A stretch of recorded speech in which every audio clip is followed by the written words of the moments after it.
ഇതാണ് കൽപ്പാത്തിയിലുള്ള കുണ്ടമ്പലം. എല്ലാവർക്കും കാണാം. ഇവിടെയാണ് കാശിയിൽപ്പാതി കൽപ്പാത്തി എന്ന് പറയുന്ന സ്ഥലം.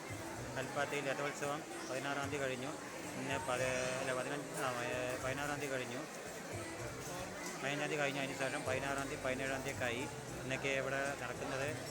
25 ദിവസം ഇവിടെ കടകളുണ്ടാവും. ആ കടകളാണ് ഈ കാണുന്നത്. ഇതിനെ പറയും തേര് കട എന്ന്. ഇവിടെ തേര് വലിക്കലാണ് ഉണ്ടായിരുന്നത്. എല്ലാവരും ഈ പാലക്കാട് വരുമ്പോൾ കൽപ്പാത്തിയിലെ ഈ അമ്പലം കാണാൻ ആരും മറക്കരുത്. അത് കണ്ടുപോകാൻ അധികവും ശ്രമിക്കേണ്ടതാണ്. ഇത്രയും നല്ലൊരു അമ്പലവും ഇതേപോലെ കടകളും ധാരാളം ഉണ്ടാവും പുറത്ത്. അവിടെ എല്ലാ ഭാഗത്തും ഈ കാണുന്നതൊക്കെ തേരുകടകളാണ്. പലതരം കടകളുണ്ടാവും.